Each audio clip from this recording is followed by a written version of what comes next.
Hello guys, once again welcome to my YouTube channel Deepa's knowledge hub. हम पढ़ रहे थे क्लास 10 का जो सेकंड चैप्टर है हमारा एसिड बेस एंड सॉल्ट, उस चैप्टर का।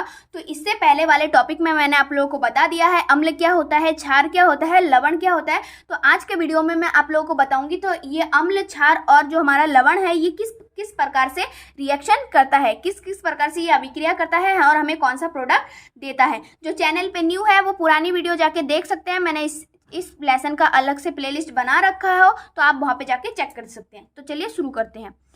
पहला है हमारा अम्ल एवं क्षारक की धातु के साथ अभिक्रिया। जो हमारा अम्ल है एसिड और जो हमारा क्षारक है बेस, वो धातु के साथ रिएक्शन करेंगे तो हमें क्या क्या देंगे। तो पहला है हमारा अम्ल के साथ धातु की अभिक्रिया। जब हमने अम्ल की अभिक्रिया किसके साथ कराया, धातु के साथ, तो हमें क्या प्राप्त हुआ, लवण और हाइड्रोजन। क्या हुआ, जब हमने एसिड, कोई भी एसिड ले लिया, जैसे ये HCl है, इसकी अभिक्रिया हमने किसी धातु से कराया Zn, तो हमें क्या प्राप्त हुआ, ZnCl2। ये जो ZnCl2 है ये क्या है, हमारा लवण है, और जो ये H2 है ये क्या है, हमारा हाइड्रोजन गैस बाहर निकला। तो जब अम्ल का क्रिया किसी धातु के साथ हम कराते हैं तो हमें क्या प्राप्त होता है, हमें लवण और हाइड्रोजन गैस प्राप्त होता है। ये था हमारा अम्ल के साथ धातु का रिएक्शन। अब देख लेते हैं हम क्षार के साथ धातु का रिएक्शन करने पर हमें क्या प्राप्त होता है। अब क्षारक के साथ धातु की अभिक्रिया, उसमें हमने क्या अम्ल के साथ कराया। अब क्षारक देख लेते हैं।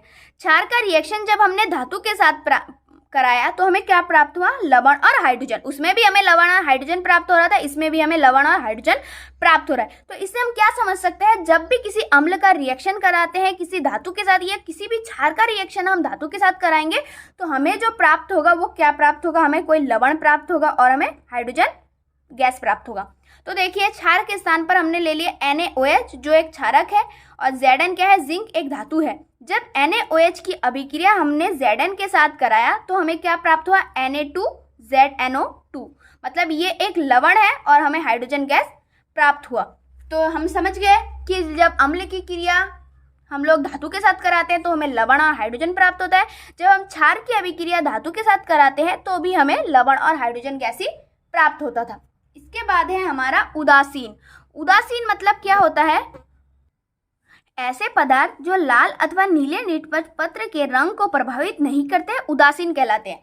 मतलब कोई ऐसा प्रोडक्ट वो ना तो अम्ल होगा ना ही वो क्षार होगा, उसको हम क्या बोलेंगे, उदासीन। ऐसे पदार्थ ना तो अम्लीय होते हैं और ना ही क्षारीय होते हैं। जैसे कि मैंने बताया, जो क्या करेगा, नीले लिटमस को ना ही लाल करेगा ना ही लाल लिटमस को नीला करेगा, वो तो या ना तो अम्ल होगा ना ही वो क्षार होगा।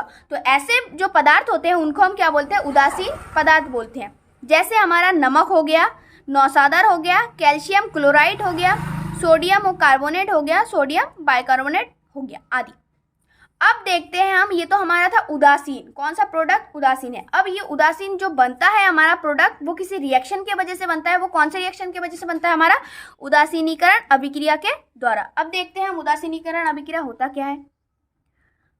जब अम्ल द्वारा क्षारक का प्रेक्षित प्रभाव तथा क्षारक द्वारा अम्ल का प्रभाव समाप्त हो जाता है और परिणाम स्वरूप लवण और जल प्राप्त होता है तो ऐसे इसको उदासीनीकरण अभिक्रिया कहते हैं। मतलब जब कोई अम्ल किसी क्षार के साथ रिएक्शन करेगा तो अम्ल क्या करेगा, जो क्षारक की शक्ति है उसको कम कर देगा और जो क्षारक है वो अम्ल की शक्ति को कम कर देगा। मतलब दोनों न्यूट्रल हो जाएंगे। जब दोनों न्यूट्रल हो गए तो हमें क्या प्राप्त होगा, लवण और जल प्राप्त होगा।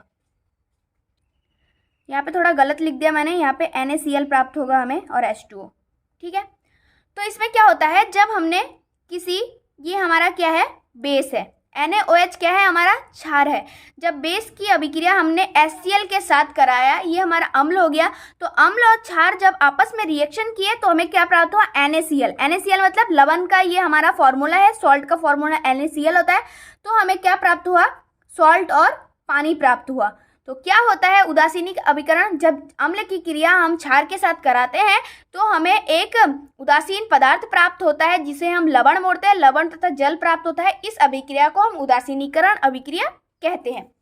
अब देखते हैं अम्ल के साथ धात्विक ऑक्साइडों की अभिक्रिया। जो इससे पहले हमने क्या पढ़ा, सिर्फ धातु के साथ। अब देखेंगे हम अम्ल के साथ धात्विक ऑक्साइड किस प्रकार से क्रिया करते हैं। धात्विक ऑक्साइड प्लस अम्ल इज इक्वल टू लवण प्लस जल। जब हम धात्विक ऑक्साइड क्या है, CaO, कैल्शियम ऑक्साइड। Ca क्या होता है, कैल्शियम होता है, O क्या है, ऑक्साइड, मतलब कैल्शियम के ऑक्साइड। तो ये धात्विक ऑक्साइड हो गया हमारा कैल्शियम ऑक्साइड का अभिक्रिया जब हम अम्ल के साथ, HCl क्या है, एक अम्ल है, जब इसके साथ हमने कराया तो हमें क्या प्राप्त हुआ, CaCl2, कैल्शियम क्लोराइड। तो ये जो CaCl2 होता है ये भी क्या होता है, लवण होता है, और हमें H2O पानी प्राप्त हुआ।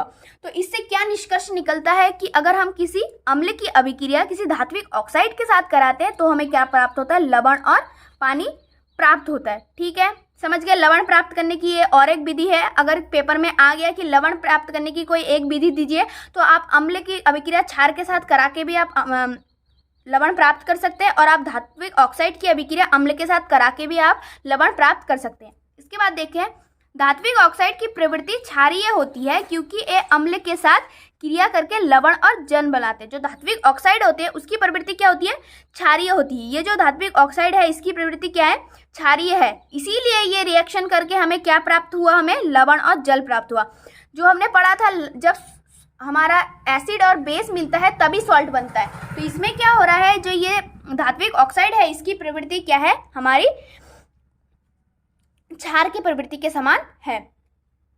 तो आई होप आज का वीडियो आप लोगों को समझ में आया होगा, और अगर आया हो तो लाइक शेयर कर देना और मेरे चैनल को सब्सक्राइब करना मत भूलना। और अपने जो जितने साथी हैं, बंधु है, फ्रेंड्स है, क्लासमेट है, उनके साथ ये वीडियो जरूर शेयर करना जिससे उनको भी ये चैप्टर समझने में आसानी हो। तो मिलेंगे नेक्स्ट वीडियो में, तब तक के लिए मेरे साथ बने रहिएगा। Thank you so much.